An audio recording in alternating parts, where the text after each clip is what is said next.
5 steps to prepare for a jewelry appraisal. Having your jewelry appraised isn't something you do every day. In fact, most people don't even bother with it at all. If you're planning to have 1 or 2 pieces in your collection appraised, this unfamiliar process can be quite intimidating. Simply put, an appraisal is a description and value of a piece of property, so it's applicable not just to jewelry. But when it comes to precious gems, it's usually done for insurance purposes. Jewelry values in the market fluctuate from time to time, depending on many factors. In case a piece gets lost, stolen, or is damaged, you can end up losing a lot of money. One way to avoid financial loss is having your high-value pieces insured. But before this can be done, you need to have them appraised first. Here are some tips to ensure that the appraisal process goes on without any hitch. Make sure to present clean jewelry to the appraiser. Before having any piece appraised, be sure it's clean. Gemstones, especially, need prior cleaning so the appraiser can give the best estimate of their color and clarity. Of course, the appraiser can do this step for you, but he may charge you for it. Besides, you will save time if you present him with a piece that's already shining and sparkling. When cleaning your precious metals or stones, be sure to use only suitable cleaning solutions. Otherwise, you risk damaging them. Do they need repairs? As you clean your jewelry, be on the lookout for loose stones, missing or loose clasps, and sharp metal protrusions. If you're having a string of pearls appraised, make sure the string is still elastic and is not stretched out.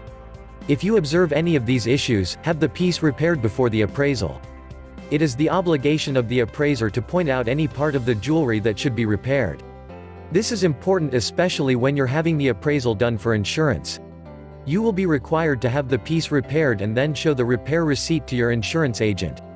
Remember that it is not the insurance company's responsibility to pay for your negligence in taking good care of your jewelry. Avoid the trouble and have the needed repairs done before seeing the appraiser. Schedule the appraisal properly. When setting an appointment with the appraiser, choose a suitable schedule. You will likely need to book a week or 2 in advance. Calling ahead of time is critical, especially when you're having numerous items appraised. An appraisal that is done professionally takes a lot of time. It consists of a detailed documentation for each jewelry piece, complete with photographs attached. Don't wait until a few days prior to your insurance company's deadline before arranging for a meeting with your appraiser. Have all the required documents on hand. Much like appraising a piece of land, jewelry appraisal also requires research. But unlike real estate whose sales values are available publicly, jewelry sales records can only be obtained from the owner. You might be hesitant to show certain documents to the appraiser at the beginning. However, if you produce them only after the appraisal, he has every right to charge you extra for the additional effort in rechecking his original estimates. It's advisable, therefore, to be more open and not engage in some sort of mind game with the appraiser. What you can do instead is to have all relevant documentation ready. These could be papers that prove your ownership or that shed light on a piece's history. Examples of these are sales receipts, gemstone certificates, warranties, past insurance papers and old appraisals. Having them on hand will speed up the appraisal process. A Graduate Gemologist GIA appraiser will make copies of significant documents and will keep them on file. This will prove helpful in case you lose your papers or they get accidentally destroyed. Create an inventory.